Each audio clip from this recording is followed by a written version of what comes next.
Nenhum pau, beleza. Nome da pessoa, Altair. Idade, 18. Salário, 5. Enter. Pressione qualquer tecla para continuar. Beleza. Agora, como nós fizemos a entrada de dados, vamos fazer a saída agora, que seria o printf das informações.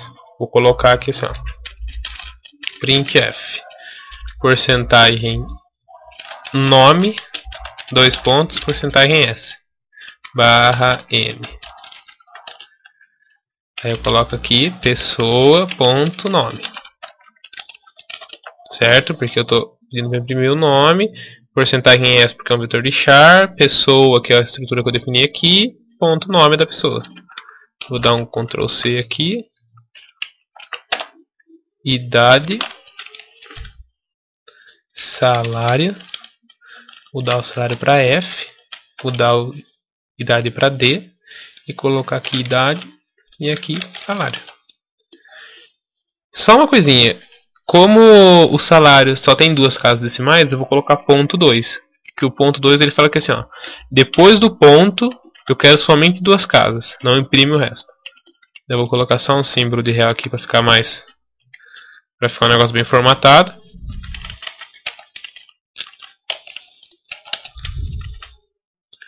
E vou executar.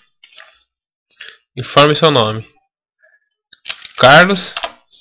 Idade 25. Salário 4.000. Enter. Daí ele me mostra. Nome Carlos. Idade 25. Salário 4.000. Certo? Bom.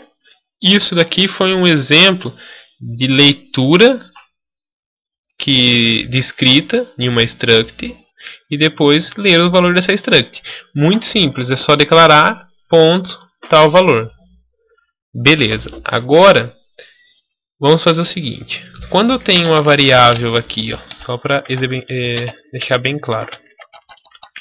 Quando eu tenho uma variável int a, por exemplo, e faço o seguinte. A recebe 50, o valor de a aqui contém 50. Beleza. Se eu faço int b, B recebe A, o B também tem 50. Por quê? Porque é o valor que veio lá de A, certo? Para struct funciona da mesma forma. Eu posso atribuir, desde que as duas structs sejam do mesmo tipo, uma struct igual a outra. Só para deixar bem claro, vamos fazer o seguinte. Eu vou criar uma outra struct aqui, ó. Struct pessoa. Vamos colocar aqui pessoa 2. Eu não estou usando essa pessoa 2 em momento nenhum. Nem aqui, nem aqui, nem aqui, aqui também não. Então, eu vou fazer o que? Eu vou deixar a leitura ainda com a pessoa normal, sem ser a pessoa 2. E depois que ocorreu toda essa leitura, eu vou fazer o que? Pessoa 2 recebe pessoa. Então, o que eu estou fazendo aqui? Ele vai pegar todas as informações que está nessa struct chamada pessoa e jogar para dentro dessa struct aqui. Exato? Para provar que ele realmente jogou, vamos fazer o seguinte. Vamos pegar aonde ele está mostrando e mostrar a struct 2. Tá vendo? A pessoa 2. Você pode ver que em momento nenhum eu fiz a leitura com pessoa 2 aqui. Só fiz a atribuição e estou mostrando os valores da pessoa 2. Vamos ver se ele vai obedecer e mostrar os valores certinho. Está pedindo nome, Maria, idade 20, salário 4.000. Vou dar um Enter. Ah lá. Ele mostrou exatamente igual. Nome Maria, idade 20, salário 4.000. Ou seja, eu consigo atribuir os valores de uma struct para outra normalmente. Não tem nenhuma limitação. Certo? Bom. Eu queria comentar mais uma coisa só. Eu vou deixar essa atribuição normal aqui. E vou fazer o seguinte. Vou mover essa estrutura produtos lá para cima. E vou tacar dentro da minha... Então eu tenho aqui a estrutura pessoa e aqui a estrutura produto. Dentro da minha estrutura pessoa, eu vou colocar uma estrutura do tipo produto. Certo? Então, como eu faço? Como eu declaro uma estrutura aqui? Eu vou declarar da mesma forma aqui. Eu coloco struct produto. Lembrando que o maiúsculo aqui porque é esse tipo de estrutura e o minúsculo aqui porque é realmente a variável que eu vou estar trabalhando. Só uma coisa, eu movi a estrutura produto aqui para cima porque quando ele começa a compilar, ele começa de cima para baixo. Daí ele vê, ó, estrutura produto. Opa. Então beleza, tá certo. Eu conheço a estrutura produto. Quando ele entrar na estrutura pessoa, ele vai achar uma estrutura produto. E vai falar assim, ó, beleza, essa estrutura produto eu conheço. Se tivesse ao contrário, ele ia ler a estrutura pessoa primeiro e não ia achar a estrutura produto. Porque como a pessoa estava em cima, ele não ia ter nenhuma estrutura a não ser a pessoa. Então ele não ia deixar compilar, ia falar que não conhecia o tipo de estrutura produto. Então por isso que a gente colocou essa daqui primeiro, porque daí ele conhece essa estrutura e daí sim ele consegue criar a estrutura embaixo. Beleza? Tá, não vou mudar nada aqui, vai manter da mesma forma, só que eu vou falar o que? Aqui agora eu vou colocar mais alguns scanf.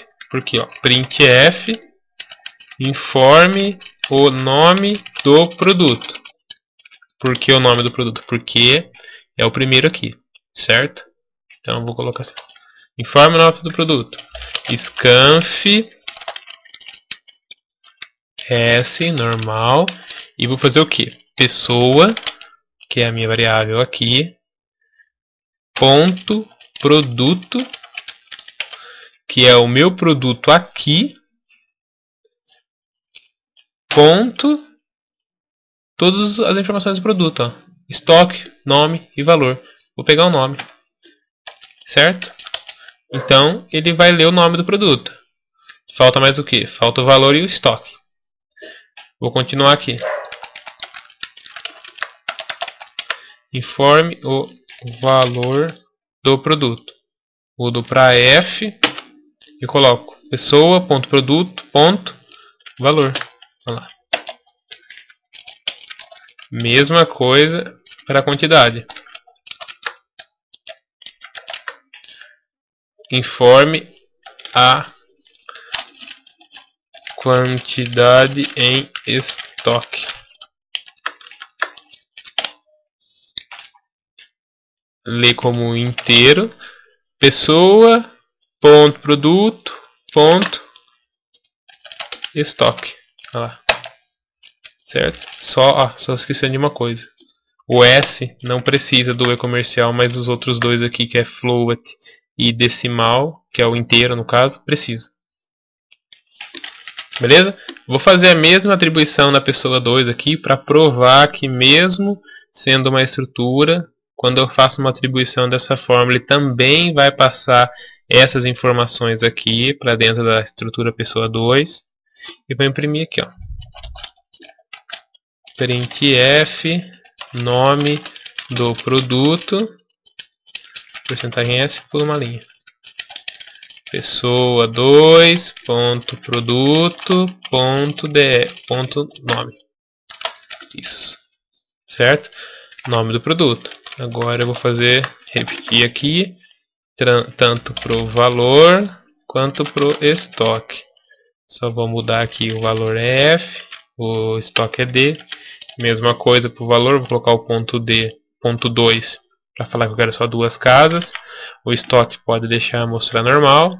Daí aqui nome do produto tá certo. Nome do produto tá errado, eu vou colocar valor do produto. Valor do produto. E aqui onde tá o nome do produto eu vou colocar estoque.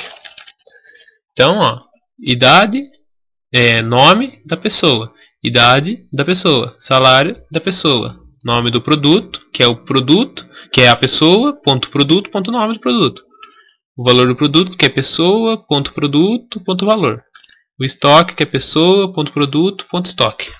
Certo? Vamos lá. Colocar informe a pessoa, Maria, idade 80, salário 500, informe o nome do produto. Produto A. Opa, teve algum problema. Ah, eu já sei. Lembra que eu comentei, isso que foi em uma das primeiras aulas, que se eu tenho uma entrada de inteiro ou uma entrada de float e logo abaixo eu tenho uma leitura de string, o enter ele entende que vai para a string de baixo, que no caso seria isso daqui.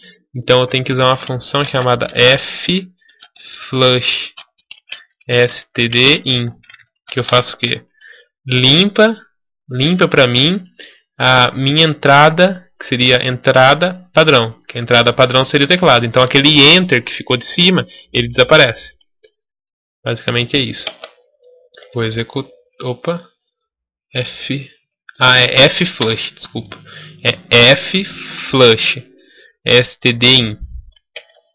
Executei. Nome Altair.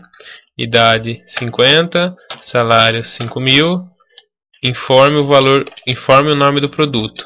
Produto ABC. Caramba, continuou com problema. Vamos ver o que está acontecendo.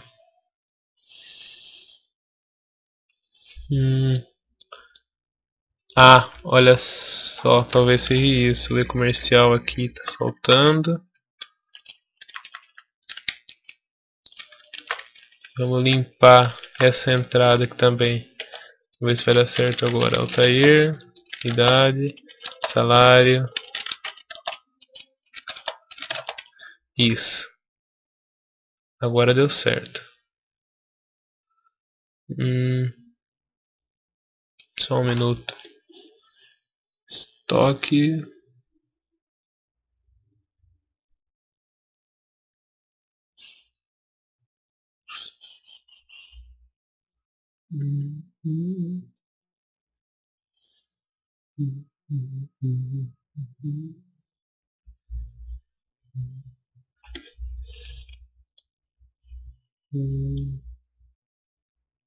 Então vamos lá.